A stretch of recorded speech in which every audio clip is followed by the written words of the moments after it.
Let me ask you something. Do you believe in karma? Most people do, but not everyone in the universe knows of its existence. Let me be the first of many to tell you, it's very real, and it's a bitch. Its proof lies in our 2024 Clown of the Season. No, it isn't the turd stain in Stillwater that went from undefeated to winless in the Big 12 in the time span of a few weeks. No, it isn't the train wreck Soiler makers who got disemboweled weekly, making them the bottom of the toilet bowl this season. No, our real clown of the season is that of the ambassadors of the Tank Conference, the Florida State Seminoles.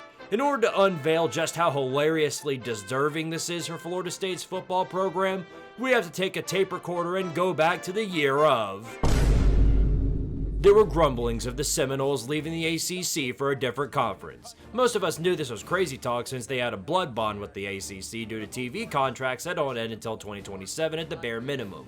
Nonetheless, fans pushed the narrative that they were going to run the Big Ten if they ever made it there, despite not winning the ACC since 2014.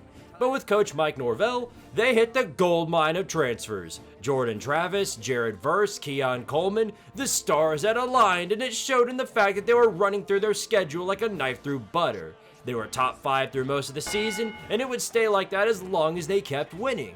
But before they could finish the regular season unscathed, disaster struck. The injury bug eliminated Jordan Travis from further competition this season.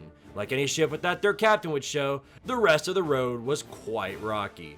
While the Tank Knowles would finish the rest of the year unbeaten, the wins over Florida and Louisville in the ACC title looked less like glorifying wins and more like two birds shitting themselves to see who can shit harder. When it came time for decision making, the playoff committee found themselves in quite the conundrum when deciding the last team. Let an undefeated Florida State, despite their latest performances, or let in a one-loss Alabama whose only loss came to another playoff team. It's SEC versus ACC, so you know how this goes. An entire conference gets cucked. Despite the fact Florida State was 13-0, they were left out of championship contention and shipped to the Orange Bowl. I'm sure that social media across the board didn't instantly riot and proclaim SEC and ESPN bias, right? Right, guys? There wasn't a person on planet Earth that went to Twitter and didn't see a cornucopia of Danny Kanell crybaby tweets on this day. Florida State fans, administration, and sportscasters alike all came to a spiraling conclusion that the SEC and ESPN are in cahoots with each other, along with Kirk Herbstreit, Reese Davis, Nick Saban, Paul Feinbaum, CBS, ABC, NBC, DirecTV, Ron DeSantis, Obama, the weather, the turf, the injury bug, Taylor Swift. Everyone, everything, and every speck of dust on this planet got blamed for Florida State getting hosed out of the college football playoffs, including their opposition in the 2023 Orange Bowl, the Georgia Bulldogs, fresh off their first loss in 2 years and ready to impose Kirby's wrath on the Seminoles. Though both teams had transfers, just like Georgia, Florida State came out with all of their players ready to prove to the college football world that they belonged on the big stage. Boy, that sure would be nice if that were the story. In some type of unreasonable protest against the status quo, anyone on the roster that could play football beyond the elementary school level proceeded to skedaddle out of Florida State, leaving them with little to fight with when battling against Georgia, who also had their fair share of opt-outs, but they had team spirit and a coach who had some semblance of where he was and what he was doing. What followed was a battle which Florida State would never forget, that of which was the worst blowout loss in bowl game history. So that was your plan, to not play at all. If you wanted that, why didn't you just forfeit? Clearly, if this was the best you've got for the next year, you'll need to do some serious work in the offseason. Otherwise, a 6-win season could be in orbit. Jeez, imagine going from 13 wins in a season to 6. That'd blow. It's almost time. A new season is at hand. A new season under Tank Conference, and FSU fans couldn't be angrier. They're still letting Kirk Herbstreit hear all about it and more, making sure everyone knows that they were snubbed from last year's playoffs. But preseason top 10 with a favorable schedule, surely a playoff appearance is confirmed this time.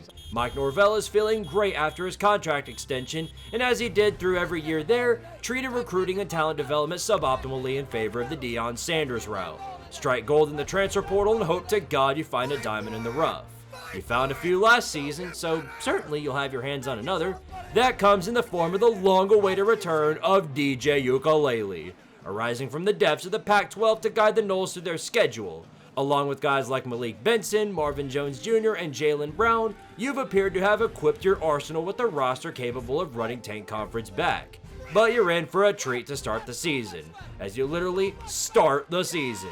The first game of the 2024 season takes the Noles over to the Notre Dame homeland, specifically Ireland, where they square off against an ACC opponent to kick off the year, none other than Georgia Tech. So here we go. 7 long months of waiting to prove yourselves to the world of football. And with College Game Day coming to Ireland to watch, now's a better time than any to let them know how you feel. The energy is high, Herb Street is getting trolled, Jordan Travis is on the air hyping up the Seminoles, all for a preseason top 10 team. So it was time to do what top 10 teams do and eliminate lowly Georgia Tech. All the analysts picked you to win big, as they should, except for that stupid dumb idiot Seamus who picked bum-ass Georgia Tech to win. Hell, he picked Notre Dame to win the Natty. We all know they'll never come close to that ever again.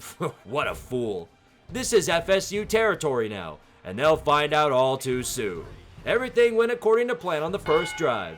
A score, and then just rub it in a 2-point conversion for good measure. Put your balls on their face and let them know you mean business this season. This land is yours, and soon the ACC will follow. Guys? What are y'all doing down there? Direct snap, here he goes straight ahead and powers his way in. Pushing ahead, and it's a touchdown, Georgia Tech for King. He's going to try to run it himself, and he does so with success inside the 10. Chance to take the lead, and up and over and in goes Jamal Hayes. Well, what we all know as fans is that everyone needs a tune-up game to get into shape. So what if it's close? We all know the Seminoles will pull this one out. It's all in the script. Wait a minute. This isn't part of the script. 4 yards away.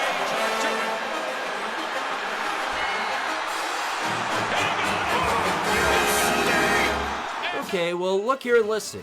This was a losing match from the start. When you're fighting against the SEC bias and ESPN and above all else, jet lag, this was always an unfair matchup for the Seminoles. But hey, this isn't the end of the world. There's still plenty of time from now until the end of the season.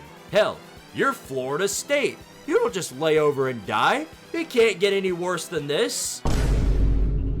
It gets worse. It gets so much worse. With Florida State coming back to their homeland, you'd think that they would perform much better without that pesky jet lag getting in the way, but rather than improving like most teams do, they somehow regressed even further into the pits of tanking. It was at this point that Nole fans realized that they were in imminent danger.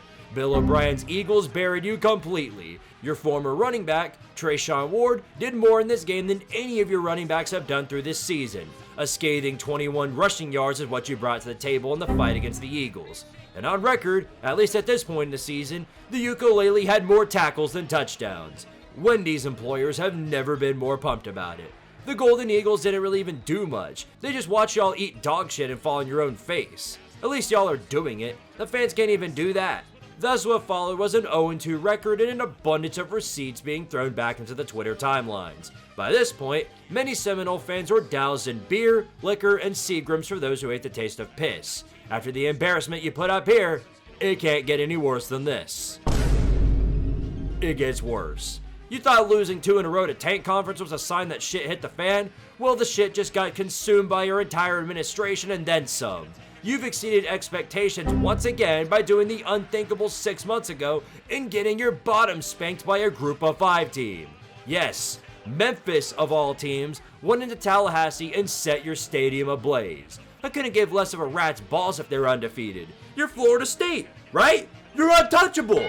My ass. You're continuing to regress on a weekly basis. DJ still can't throw, your running backs can't hit more than 40 yards total in a game, your team is getting torched harder than Mike Norvell's extended contract, you've gone from semi-competent to just straight up football AIDS. Norvell getting clowned again is funny in itself, but he's getting clowned by his former school. This is like if Auburn lost to Brian Harsin or Gus Malzahn.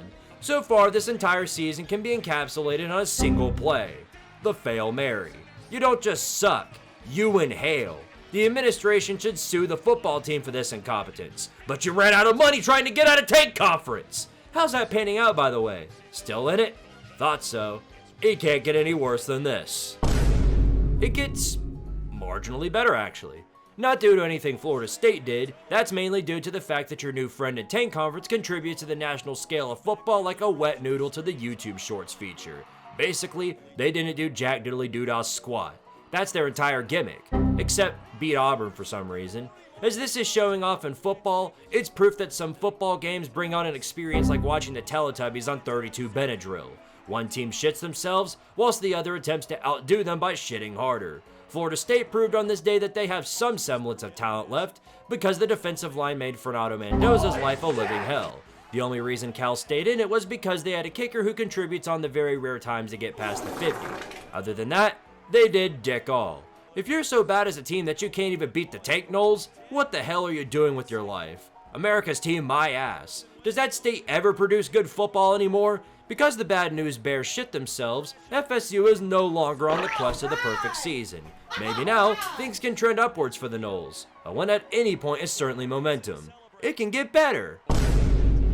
It gets worse. Welcome back to Football Competent Opponents, where the SMU Horsies are on a quest for ACC contention.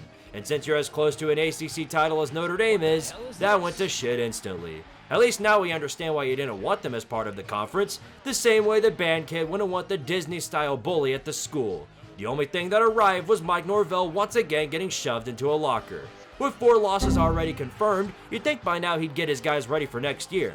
But 2 things are certain about Norvell. 1, he lives off the 1-year rentals, and 2, he lives off the 1-year rentals. The ukulele once again forgets where and how to throw a football. And every time there's an open receiver, his controller disconnects. They aren't even competitive anymore. They're just straight up getting ass blasted into more tears for Kirk Herbstreit to taste. How's that whole strength of schedule argument going in the lawsuit, by the way? SMU's got to be real pissed because you're certainly bringing theirs down. It can't get any worse than this. Yeah, surprised, thought so. Clemson remembers all too well what you did to them last season. Well, I shouldn't say you, since obviously you a year ago and you now are comparing apples to red solo cups of dog shit. I mean, at least it wasn't 59-10 this time. Furthermore, the more significant revelation is that Norvell has finally let go of the ukulele and has started a new man on the field, that being Brock Glenn. He's only here because of the injury bug, but changes, right? He threw more touchdowns than interceptions, so obviously a huge step in the right direction for the Noles. But it's Clemson. And whether or not Dabo is used to this new age of college football, his record against Norvell tells the tale. You at least went back to being sort of competitive again with half the games left on your schedule, so it can't get any worse than this. Yep, it's worse again. Another plummet of despair against that of the Blue Devils. As in a similar tale to that of Cal, Duke's offense would get stuck in second gear because the offensive line struggled to keep the FSU defense away. This is great news for Florida State, who's found some offense and some momentum in their direction. It's up and it's intercepted by Chandler Rivers. You guys suck! Oh, never mind, we're back to square one again. FSU's offense is on Amber Alert with no sign of return. Brock Glenn forgot how to throw a football over the bye week, and while they were able to run the ball sometimes, they'd red solo cut the ball straight back to Duke. Samuel Singleton Jr. tried to do something for you with a 95-yard kick return touchdown, but you were having none of it. I'm not sure whether or not this is some type of political statement to the playoff committee, or if you really just suck this hard. But through your tomfoolery, you managed to give Duke their first ever win against Florida State all time, with Manny Diaz as their coach. FSU secures their worst record in nearly half a full century, and what do they have to show for it? An $84 million contract extension to Mike Norvell. Nice one, styrofoam brains. It can't get any worse than this. Breaking news. It does. The Willie Taggart days are coming into full view now. If it wasn't enough for most teams in the ACC to dog walk you, now your state rival is doing it. The Canes swiftly executed you. Shocker. The biggest contribution in this game was the few times you actually managed to get pressure on Cam Ward, who then would score on you right afterwards. Clearly the whole Brock Glenn experiment isn't working out, so might as well whip out their next guy, Luke Kromenhoek. Would it be a surprise if I told you he wasn't good either? Yeah, didn't think so. Boy, the Tank Knolls are full of surprises, aren't they? But hey, the Canes are undefeated. I'm sure they'll be ACC champions and certainly not shit on themselves and lose to 2 conference opponents before the end of the regular season. Right? Right? Out of a bowl now and FSU fans actually eating full-on dog shit, it's hard to get any worse than this. Mac Brown? Really? Bro is on his way straight to the retirement home after getting 70 put up on him by a president, and you made him look competent again? You're throwing quarterbacks out there at this point like it's hot potato, and none of them are capable of doing anything the last one didn't do. All they ever did was prove that McDonald's is short of employees. You don't have any other choice though, because guess what? You're back to not running the ball efficiently again. Whatever development there was in this team has completely flatlined. Anyone who saw Norvell's staff knew this was coming, but not only did you manage to put up a measly 11 points on this team, you allowed for one of the biggest sins so far, making Jeff Collins look like a good defensive mind. That did more harm than good to the both of you. 1-8 now. Holy hell. It really can't get any worse than this. This is just torture at this point. This isn't even a collapse or a tank anymore. This is pure disintegration. Most of whatever is left on this team got sent to the Catholic wood chipper. Speaking of which, does this mean you'll have to sue all the churches now? I mean, now they made you look like fools. But this also means you have to sue your own state since Miami did too. I don't even know what to call you anymore. This is horrendous beyond all imagination. It took way too long, but since they can't afford to fire Norvell, they'd have to make do down the line. This is probably your biggest win all season. Hey, at least you don't have to worry about getting snubbed from the playoffs again, but I'm willing to bet that you'll get snubbed from the toilet bowl. Let your lawyers know in advance so the crying can start and end early. It can't get any worse than this. What you want, a cookie? Guess what? It's worse again. Whatever atoms there were left on your team on this day fell in line with the rest of the season and blew up. It's the tale of 2 different teams in the state. Florida started out being clowns, but with the help of actual talent development in DJ Lagway, Florida turned into a somewhat decent team under Billy Napier.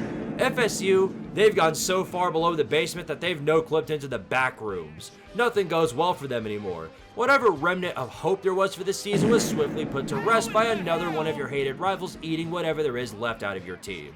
There was more fight in the postgame than there was for the Noles throughout the entire year. But through your immense struggle, you finally made it into the pot of gold at the end of the rainbow. By that, I mean the season is finally over. After all of the offseason mumble-jumble from the fans and administration alike about how Florida State was the new standard of the ACC, you slid into an overall record of an astounding... well done. You ought to feel real proud of what you've accomplished. I doubt any fans of Florida State remember a time when they were this unwatchable. All that offseason overinflated ego, and for what? To watch yourselves win a total of 2 games the next year?